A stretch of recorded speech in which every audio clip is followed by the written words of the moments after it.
जी औज़-बिल्लाहि-मिनश-शैतानिर-रजीम बिस्मिल्लाहिर्रहमानिर्रहीम। दोस्तों, जिस तरह ब्रीडिंग के हवाले से इंपॉर्टेंट टॉपिक्स हम लोग लेकर चल रहे थे, जर्म प्लाज्म्स जो हमने पूरा इंपॉर्टेंट से पढ़ लिया था कि लैंड डिसीज क्या होता है, इसके जो टाइप्स वगैरह थे हमने पढ़ लिए थे। तो आज उसी टॉपिक्स का जो दूसरा पार्ट है वो है जर्म प्लाज्म कंजर्वेशन। बहुत ज्यादा इंपॉर्टेंट टॉपिक्स है और इसको समझने के लिए थोड़ा सा टाइम भी मांगना पड़ेगा। एक ब्रीफली आपने पढ़ लेना है, फिर आपको समझ आ जाएगा है इजीली। तो मैंने सबसे पहले डेफिनेशन लिखा है, डेफिनेशन आपको पहले आप पढ़ ले, समझ आ गया, वेल एंड गुड। लेकिन जब मैं डिटेल पढ़ाऊंगा आपको खुद ब खुद समझ आ जाएगा। तो what is germ plasm conservation? देखिए क्या है, the successful method of conserve of क्या है, द जेनेटिक ट्रेड।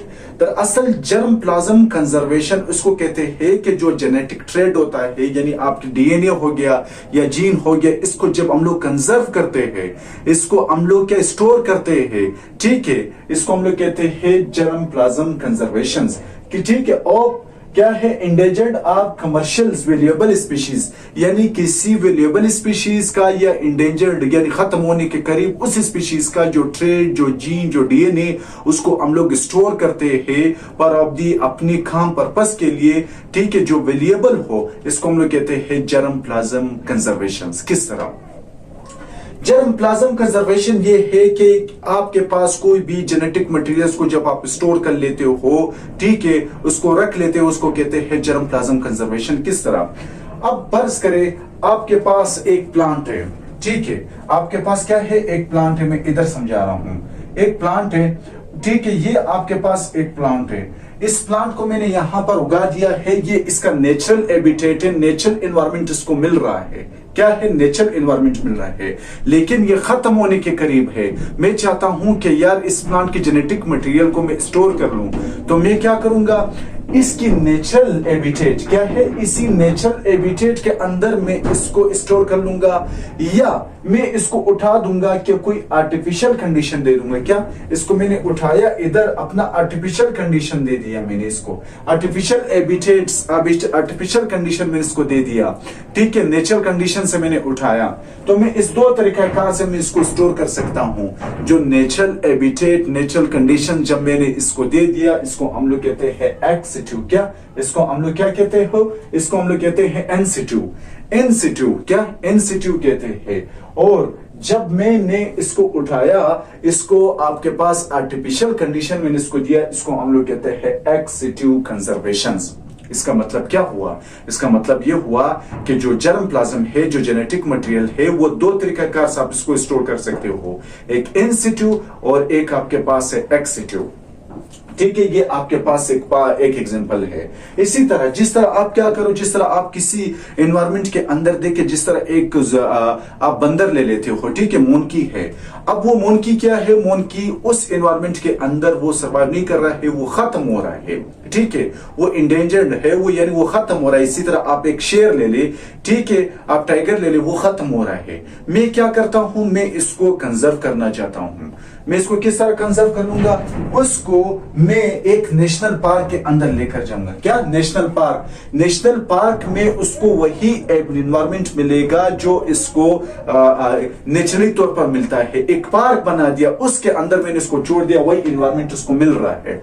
तो ये क्या हुआ, ये आपके पास इन सिटू हुआ। लेकिन इस शेर को जब मैं लेकर जाऊंगा जू के अंदर, कहां पर, जू के अंदर, चिड़ियाघर के अंदर, अब ये क्या हुआ, अब ये आपके पास जो है एक्स सिटू हुआ। यानी आपने इसको नेचुरल कंडीशंस, नेचुरल एनवायरनमेंट से लेकर के आर्टिफिशियल एनवायरनमेंट आपने इसे दे दिया, इसको कंजर्व कर लिया। ये आपके पास क्या हुआ, एक्स सिटू ही हुआ। इसी तरह जीन सेंचुरीज जो प्लांट के हवाले से आता है, क्या आप सिर्फ एनिमल के बारे में इस तरह कर सकते हो कि इसको आर्टिफिशियल कंडीशन देकर के उसको पाल लेते हो या नेचुरल कंडीशन देकर के पाल लेते हो? नहीं, आपके पास प्लांट में भी हो सकता है। प्लांट के अंदर क्या है, जीन सेंचुरीज। अब जीन सेंचुरीज क्या है, आप मेरे लफ्जों को देखो, खुद समझ आ जाएगा। जीन सेंचुरीज के लिए क्या होना जरूरी है? जीन सेंचुरी के लिए आपके पास सेंटर ऑफ ओरिजिन होना जरूरी है। कौन सा? Centre of origin. Centre of origin से क्या मतलब है? सेंटर ऑफ ओरिजिन, यानी मैंने शॉर्ट फॉर्म में लिखा है centre of origin. Centre of origin होना जरूरी है, यानी अगर मैं किसी प्लांट की स्पीशीज को या मैं किसी क्रॉप की स्पीशीज को स्टोर करना चाहता हूं तो फिर इसके लिए क्या करना चाहिए, ठीक है, उसके लिए सेंटर ऑफ ओरिजिन, उसको वहां पर आप स्टोर कर सकते हो, उसकी जो जेनेटिक सेंचुरीज वहां पर स्टोर कर सकते हो जहां से वो आया है, जहां से इसके अंदर वेरिएबिलिटी आया है, यानी जहां से इसके अंदर चेंजिंग आया है, यानी जहां से वो आपके पास फेल गया है। जिस तरह सोयाबीन ले लो, सोयाबीन कहां से आया है, सोयाबीन जो है चाइना से आया हुआ है। तो अगर मैं इसके जीन सेंचुरीज बनाना चाहूं, यानी मैं इसको क्या कर लेता हूं, इसको मैं नेचर कंडीशन से मैं इसको स्टोर करना चाहूं तो सोयाबीन को मैं कहां पर इसको स्टोर कर लूंगा, तो आप कहोगे सोयाबीन चाइना से आया है, चाइना से इसका सेंटर ऑफ ओरिजिन है, चाइना से इसके अंदर वेरिएबिलिटी, इसके अंदर चेंजिंग आ रहा है, तो मैं इसकी जीन सेंचुरी कहां बनाऊंगा, चाइना के अंदर। तो इसका बेस्ट एग्जांपल ये है जीन सेंचुरीज और आपके पास नेशनल पार्क है। अब फिर आपके पास आता है एक्सिट्यू। एक्सिट्यू तो मैंने पहले कहा कि आप आर्टिफिशियल कंडीशंस के जरिए से उसको स्टोर कर लेते हो। एक्सिट्यू यानी एक्स मतलब बाहर, किससे बाहर, नेचुरल कंडीशन से आप उसको बाहर कर लेते हो। देखो एक्सिट्यू क्या है, आर्टिफिशियल कंडीशन, जब इसको आर्टिफिशियल कंडीशन कर लेते हो। जिस तरह मैंने जब आपको जर्म प्लाज्म पढ़ाया था, जर्म प्लाज्म में मैंने क्या कहा था, हमने लैंड्रेसिस पढ़ा था, हमने एब्सोल्यूट वैरायटीज पढ़ा था, हमने वैरायटीज क्या था कि हमने वैरायटीज इन अंडर कल्टीवेशंस पढ़ा था, हमने स्पेशल जेनेटिक स्टॉक पढ़ा था और हमने वाइल्ड स्पीशीज के बारे में पढ़ा था। हमने कहा कि इसको जब हम लोग स्टोर करते हैं इसको जर्म प्लाज्म कहते हैं। अब उस स्पीशीज की जो सीड है, यानी चाहे लैंड डिसीज को उठाओ, चाहे आप स्पेशल क्या है अंडर कल्टिवेटेड वैरायटीज को उठाओ, या स्पेशल जेनेटिक स्टॉक को उठाओ, या वाइल्ड स्पीशीज को उठाओ, उसकी सीड को जब आप स्टोर करोगे तो कहां स्टोर करोगे, कैसे स्टोर करोगे, उसकी सीड को आप स्टोर करोगे सीड बैंक के अंदर। क्या सीड बैंक के अंदर, क्यों ना कि हम लोग इसको बाहर लेकर जा रहे हैं, सीड बैंक के अंदर इसको स्टोर कर रहे हैं, या सीड जीन बैंक। जिस तरह आप पैसे को स्टोर करते हो, कहां पर स्टोर कर लेते हो पैसे को तो आप बैंक में स्टोर कर लेते हो। इसी तरह जब सीड को एक आर्टिफिशियल कंडीशन दोगे, उसको जब आप स्टोर करोगे तो आप क्या करोगे, सीड बैंक या सीड जीन बैंक के अंदर इसको आप क्या करोगे, स्टोर कर लोगे। ठीक है, ये भी आपके पास समझ आ गया कि अब सीड को जब हम लोग स्टोर करते हैं on the basis of duration, कितनी मुद्दत के लिए इसको स्टोर करते हैं, 1 महीने के लिए, 2 साल के लिए, 100 साल के लिए, 50 साल के लिए, कितनी मुद्दत के लिए, इसकी बुनियाद के ऊपर स्टोरेज ऑफ, में लिखा है ड्यूरेशन ऑफ स्टोरेज की बुनियाद के ऊपर इसको 2 तरीकों का से इसको स्टोर किया जाए, तकसीम किया जाता है। यानी इसको ड्यूरेशन ऑफ स्टोरेज के लिए इसकी 2 टाइप्स है, एक है ऑर्थोडॉक्स सीड और दूसरा है आपके पास रिसल सेंट्रन सीड होता है। कौन सा, आपके पास रिसल सेंट्रन सीड है और दूसरा आपके पास ऑर्थोडॉक्स सीड है। रिसल सेंट्रन सीड क्या है, रिसल central seed, sorry orthodox seed पहले पढ़ते हैं फिर रिसल सेंट्रल सीड पढ़ते हैं। ऑर्थोडॉक्स सीड आपके पास आपने सीड लाया, यानी लैंड डिसीज से लाया, यानी आपने जो है स्पेशल जेनेटिक स्टॉक से लाया, वाइल्ड स्पीशीज से लाया, वैरायटीज अंडर कल्टीवेशन से लाया, एब्सोल्यूट वैरायटी से आपने सीड लाया। एक्स, अब आपने के एक्सिट्यू इन्वायरमेंट दे रहे हो, आपने इसको स्टोर करना है। फर्ज करें वो अगर आपके पास पल्सिस का हो गया, या वो आपके पास क्या है पल्सिस या सीरियल्स का हो गया, तो आप क्या करोगे, 5% सिर्फ मॉइस्चर उसके अंदर दे दोगे, बाकी इससे 5% मॉइस्चर के अलावा और नहीं दे दोगे, तो इसको आप स्टोर करोगे। 5% मॉइस्चर की बुनियाद के ऊपर आप इसको स्टोर करोगे। और दूसरा, लॉन्ग टर्म के लिए आपने मॉइस्चर क्यों इतना कम कर लिया, ताकि इसके ऊपर जो इंसेक्ट अटैक ना हो, ताकि इसके ऊपर डिजीज अफेक्ट ना हो, क्योंकि मॉइस्चर कम है, नमी नहीं है। तो जब मॉइस्चर कम होगा तो ये आपके पास क्या होगा, अटैक नहीं होगा। जब ये अटैक नहीं होगा तो आप इसको 100 साल तक इसको स्टोर कर सकते हो। कितने साल तक इसको स्टोर कर सकते हो, इसको आप 100 साल तक इसको स्टोर कर सकते हो। ठीक है, इसके एग्जाम्पल जो है सीरियल्स और पल्सेस है। 100 साल यानी क्वालिटी ऑफ सीड के ऊपर डिपेंड कर लेता है। माना जो 5% मॉइस्चर्स पर हम लोग सीड को स्टोर करते हैं लॉन्ग ड्यूरेशन तक, that's are called orthodox seed. देखो मैंने लिखा है 5% moistures content long term seed stores ठीक है, इसका एग्जांपल है सीरियल और पल्सेस। और इसी तरह अगर आपके पास 5% मॉइस्चर ना हो, 12 से लेकर 30% सीड हो, 12 से 30% तक मॉइस्चर हो उसमें, यानी 12% मॉइस्चर से अगर आपके पास कम हो गया, क्या हो गया, अगर 12 से कम हो गया तो वो आपके पास वेबिलिटी खो देगा। क्या करेगा, वेबिलिटी से मतलब उसके अंदर जो जुनून है वो बाद में जाकर के उग जाएगा। जिस तरह मैंने कहा कि यहाँ पर 5% अगर आप मॉइस्चर से कम करोगे तो वो अपना वेबिलिटी यानी वो आपके पास फ्यूचर में नहीं उगेगा, वो खो देगा। इसी तरह अगर 12% से यहाँ पर मॉइस्चर कंटेंट कम हो तो अपना वेबिलिटी खो देगा। कौन सा, आपके पास है रेसिल सेट्रन सीड, ठीक है, वो आपके पास अगर 12% से आपने इसकी मॉइस्चर कम कर दी, वेबिलिटी खो देगा। अच्छा, 12 से लेकर 30% हम लोग इसको मॉइस्चर कंटेंट दे देंगे।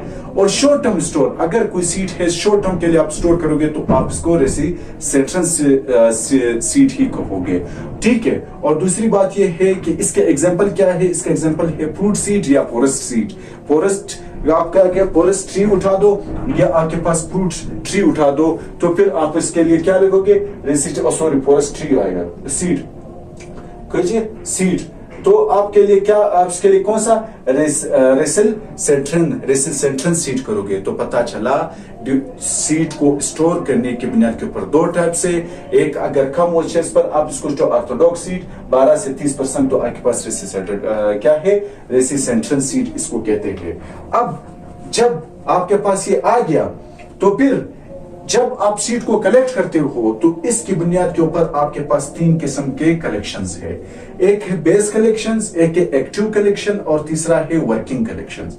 सबसे पहले आपके पास है बेस कलेक्शंस। क्या है, what is mean base collection. Base collections उसको कहते हैं कि जिसमें सीड स्टोर करते हो -20 डिग्री सेंटीग्रेड और 5% जो है उसके अंदर मॉइस्चर कंटेंट हो, जिस तरह आपके पास ऑर्थोडॉक्स सीड में था। और लॉन्ग टर्म के लिए आप इसको स्टोर कर लेते हो, बहुत बड़े पैमाने तक आप इसको स्टोर कर सकते हो, 100 साल तक आपकी क्वांटिटी ऑफ सीड तक पर डिपेंड कर लेता है। नो डिस्टर्बेंस, लेकिन इसको हम लोग डिस्टर्ब कर लेते हैं और किसी पैमाने पर इसको डिस्टर्ब नहीं करते हैं, लेकिन एक बुनियाद पर इसको डिस्टर्ब कर लेते हैं। कब, जब इसकी वेलिबिलिटी टेस्ट, जर्मिनेशन टेस्ट हम लोग करते हैं। जर्मिनेशन टेस्ट क्यों करते हैं हम लोग, जब इसको स्टोर करते हैं इतने लंबे समय तक, इतना टाइम भी दे दिया, तो अगर इसका जर्मिनेशन टेस्ट हम ना करें, हो सकता है फ्यूचर में ये जर्मिनेट ना करे, तो इसलिए 5 से लेकर 10 साल तक इसकी जर्मिनेशन टेस्ट आप करते हो। जब 5 से लेकर 10 साल के बाद इसकी जर्मिनेशन टेस्ट करते हो, अगर 95% कितना, अगर 95% इसका जर्मिनेशन टेस्ट का रिजल्ट था तो इसका मतलब है आप इसको स्टोर करते जाओ, टाइम दे जाओ। अगर 95% इसकी जर्मिनेशन यानी इसकी ग्रो 95% से कम हुआ, आपने टेस्ट कर लिया, ठीक है, तो फिर इसको वापस रीजनरेट करो, रीजनरेट के बाद फिर उसको वापस रिस्टोर करो, फिर रिस्टोर करने के बाद वापस बेस कलेक्शन में लेकर आओगे, फिर इसकी टेस्ट कर लोगे। माना जब आप किसी क्या कर लेते हो, सीड को स्टोर कर लेते हो -20 डिग्री सेंटीग्रेड, 5% मॉइस्चर कंटेंट, ठीक है, लॉन्ग ड्यूरेशन के लिए वो बेस कलेक्शन है, लेकिन उसको डिस्टर्ब किया जाता है ओनली 5 से 6 साल के बाद, जब उसका क्या कर लेते हैं, जब उसका जर्मिनेशन टेस्ट करते हैं। दूसरा आपके पास है एक्टिव कलेक्शन। एक्टिव कलेक्शन क्या है, एक्टिव कलेक्शन यहाँ पर 20% था, -20 डिग्री सेंटीग्रेड था, यहाँ पर 0 डिग्री सेंटीग्रेड के ऊपर जो सीड को आप स्टोर करते हो, कितना, 0 डिग्री सेंटीग्रेड के ऊपर आपने सीड को स्टोर कर लिया, 5% इसको मॉइस्चर दे दिया, 5% मॉइस्चर दे दिया, और मीडियम टर्म्स यानी कुछ समय के लिए, मीडियम टर्म्स के लिए आप इसको स्टोर कर लेते हो, और इसको भी डिस्टर्ब किया जाता है मल्टीप्लिकेशन एंड डिस्ट्रीब्यूशन। क्यों, फर्ज करें आपके पास किसी इंस्टीट्यूट वाले के पास आगे कि भाई मेरे को जर्मप्लाज्म चाहिए, किसी सोयाबीन, किसी मस्टर्ड, किसी कोई भी क्रॉप्स का, तो आप यहां से दोगे, यहां से दोगे, भाई आप यहां से दोगे, किससे, एक्टिव टर्म कलेक्शन से। तो एक्टिव कलेक्शन से जब आप इसको दोगे, ठीक है, अगर आपके पास सीड नहीं था तो आप इसको मल्टीप्लाई करोगे, फिर उसको डिस्ट्रीब्यूट करेंगे, अगर आपके पास था तो आप यहां से दे दोगे।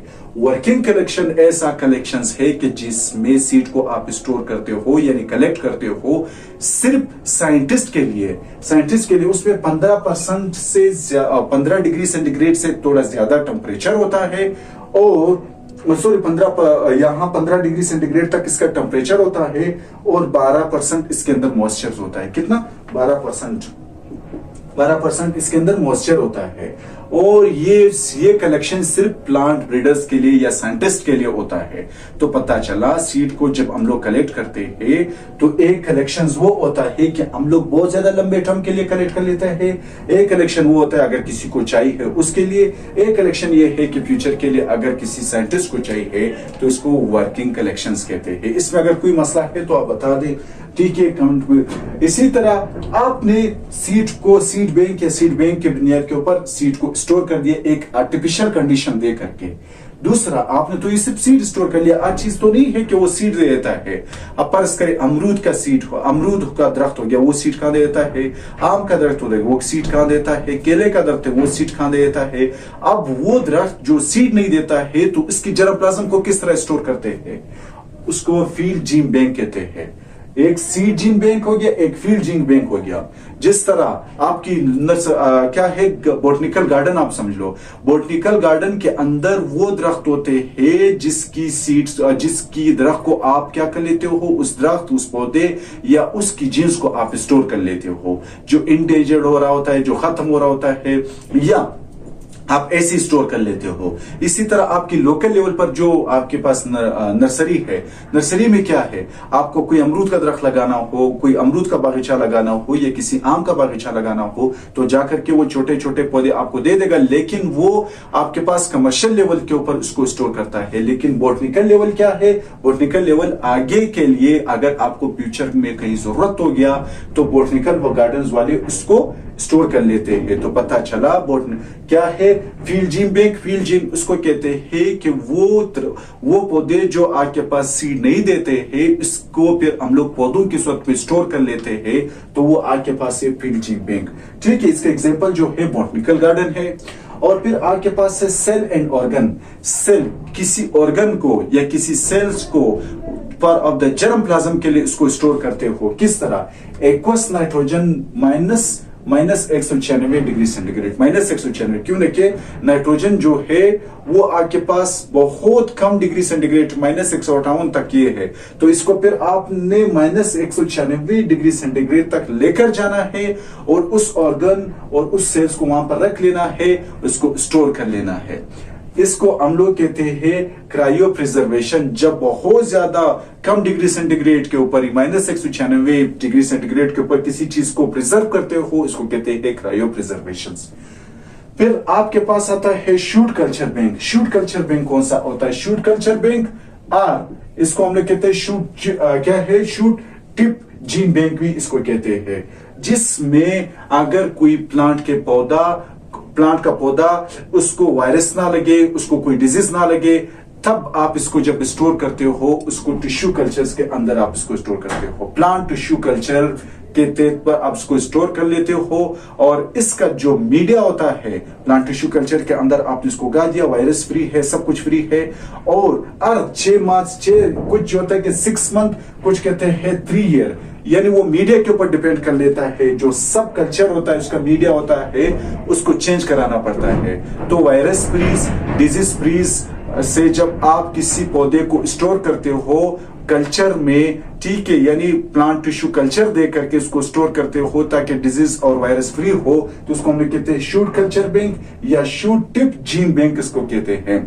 ठीक है, फिर आपके पास उसका जो सब कल्चर होता है यानी उसका जो मीडिया होता है वो 6 मंथ से लेकर के 3 साल तक आप उसको दे सकते हो, फिर उसको आप चेंज करते हो। ठीक है, आपके प्लांट के ऊपर डिपेंड कर लेते हैं। तीसरा आपके पास है डीएनए बैंक। डीएनए बैंक से क्या मतलब है, किसी ऑर्गेनिजम्स का आपने डीएनए को स्टोर कर लेना है। याद रख लेना, डीएनए को आप इन वाइवो स्टोर कर लेते हो। ठीक है, एक्स वाइवो बिल्कुल आप इसको स्टोर नहीं कर सकते, क्यों कि डीएनए को एक लिविंग माहौल चाहिए होता है, एक लिविंग एनवायरमेंट उसको चाहिए होता है। तो जिस तरह आपके पास है, क्या है, ये बैक्टीरियोफेज है, ये बैक्टीरियोफेज है, ये बैक्टीरियोफेज है। ठीक है, इस बैक्टीरियोफेज के अंदर हम उस डीएनए को डाल देंगे, एक लिविंग एनवायरमेंट दे देंगे, तो आपका जो डीएनए होगा, आपका जो जीन होगा वो एक लिविंग एनवायरमेंट के अंदर होगा, वो स्टोर होगा। ठीक है, जिसको हम लोग कहते हैं लाइसोफेज। ठीक है, तो बैक्टीरियोफेज के अंदर उस डीएनए को हम लोग स्टोर कर लेते हैं। तो कितना हो गया, एक्स2 में सीड जीन बैंक हो गया, दूसरा आपके पास हो गया फील्ड जीन बैंक हो गया, इसी तरह सेल एंड ऑर्गन हो गया, चौथा जो है शूट कल्चर बैंक हो गया, और पांचवा जो है डीएनए, क्या है, डीएनए बैंक हो गया। तो ये 5 तरीकेकार जो है मैंने बहुत ज्यादा अच्छे तरीकेकार से सिंपल लफ्जों में मैंने आपके साथ डिस्कस किया। तो इंशाल्लाह दूसरे लेक्चर के साथ हाजिर होंगे। अल्लाह हाफिज।